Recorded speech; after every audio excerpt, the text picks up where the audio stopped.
Hello, this is Dr. Shubha from Vasavi College of Education, Pondicherry. This is about creating an inclusive school. We are dealing with Unit 2, Part 1. So now in this lesson, we will be learning about hearing impaired, orthopedically impaired and mentally impaired. Hearing impaired. Deafness means a hearing impairment that is very severe, that the child is impaired in processing linguistic information through hearing, with or without amplifications, that adversely affects a child's educational performance. This is the definition. That is, he cannot hear, so what the other person is telling he cannot understand. So the linguistic process cannot be done in his brain. So the processing of linguistic information cannot be done, and that adversely affects the educational performance. Now Morse differentiates between deafness and hard of hearing.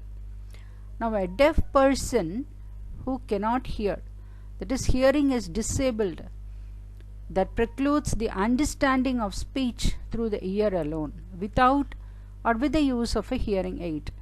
Hard of hearing is one whose hearing is disabled to an extent that makes difficult but does not preclude the understanding of speech through the ear alone, without or with the hearing aid. So deafness means he cannot hear at all, and hard of hearing is to a certain extent he can hear. So a person with normal hearing can hear sounds from 60 Hertz to 16,000 Hertz. Of course, the hearing level of the child and labeling of the child. So 27 to 39 decibel we say slightly hard of hearing, 40 to 54 mildly hard, 90 and above deaf. So that's what we say. So we have to detect the problem early. When a child's problems are ignored, so if he is not performing well in the class, that he is not concentrating, maybe we have to think that he has some problems. So we need to think like that. Instead of labeling him, you are not attentive, you have no interest in studies, you are retarded likewise. So how we can assess? There are screening tests, watch test, whisper and tuning fork, sound instrument test, the voice test. There are so many through which we can assess the hearing ability. So how do we educate the hearing disabled? Special educational plans are needed to educate them. Reception, most of the information we can give them using other senses like vision, words, signs, gestures, and coding. Symbols can be arranged in such a way that they convey a meaning, and we can code and decode, transmit through encoding. So all this can be used.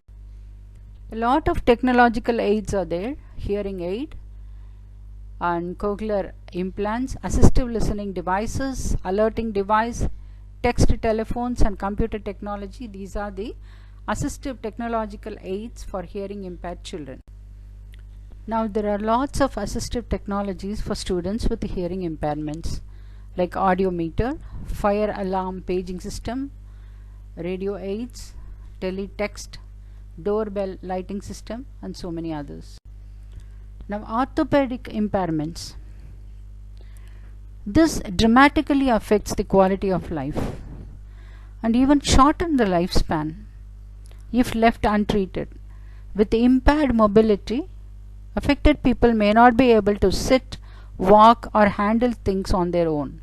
Where orthopedic impairment is already established, physiotherapy or surgery, this will provide relief, and maybe mobility aids like braces, walking splints, orthopedic shoes and wheelchairs. This can greatly improve the quality of life. Now the characteristics of orthopedic impaired children.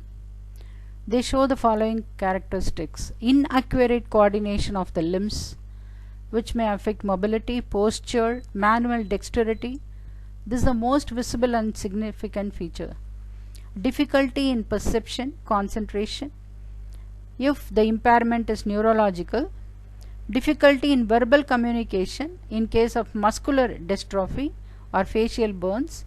Limited ability in facial expressions in case of cerebral palsy.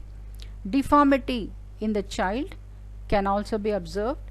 This could be in the arms, hands and legs and necks, amputated limbs. These are the characteristics.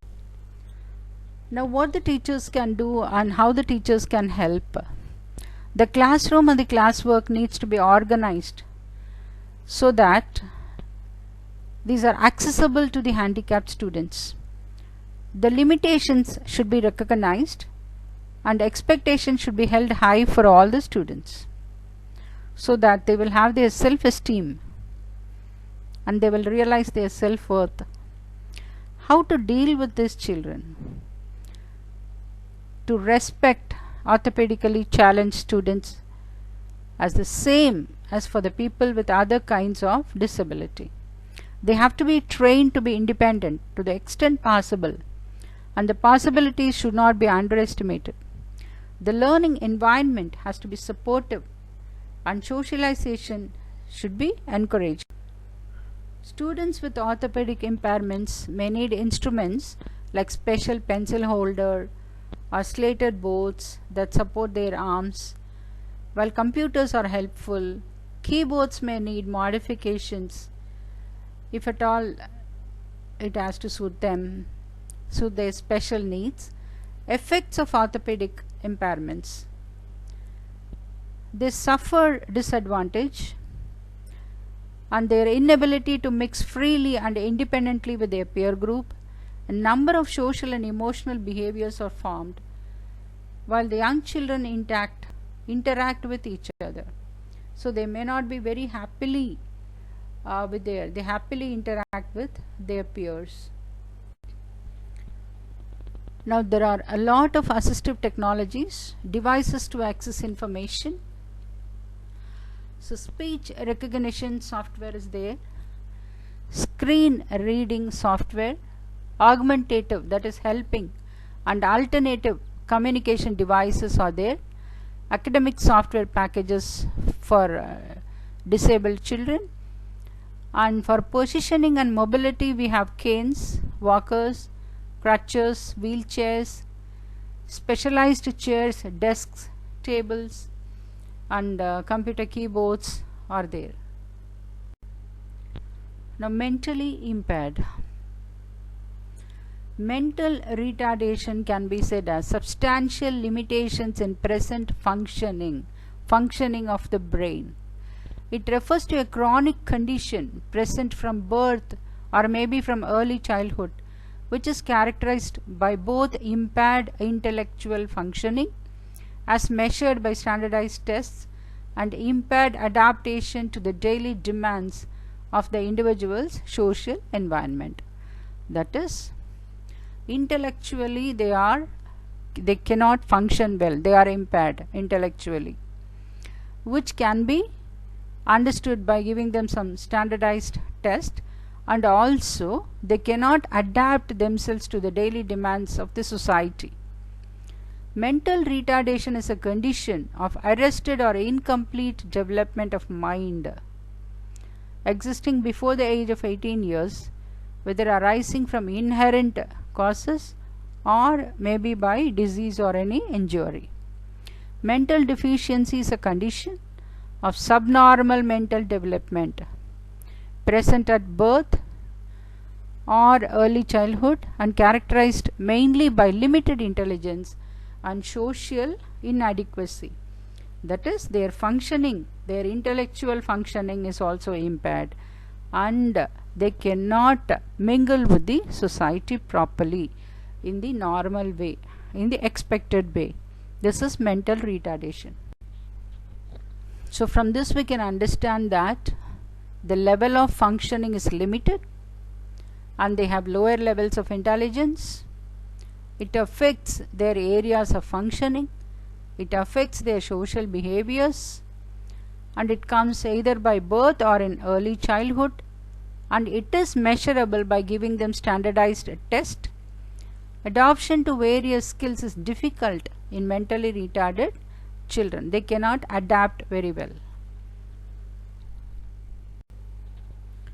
So according to World Health Organization, the classification of mental retardation, so below 20 profound, 20 to 34 severe, 35 to 49 moderate, 50 to 69 mild. Of course, can I say one thing? Almost everybody is slightly mentally impaired. That's what research says. Now the causes can be genetic factors. It may be established by genetic factors at the time of conception, or may be any trauma. Mental retardation may be caused by physical damage to the brain, or prenatal injuries, abnormal delivery, premature birth, accidental brain injuries. So there are so many causes for this mental retardation. And even socio-psychological factors also is a factor for mental impairment. If the socio-cultural environment is not conducive, then the children are deprived of the basic necessities of life for their proper physical or emotional or social development. So this also hampers their normal mental health. The severe environmental deprivation in the form of physical, cultural, intellectual development of the child, though his potential birth is normal, may suffer mental illness. Now how they should be helped? The teachers should understand, the teachers should observe them, and should be sympathetic to them, and they also, so by integration and inclusion, even the mentally impaired children also should be in a normal school, and the teachers should have assistance and should have proper training to teach them in an integrated school setup. Thank you.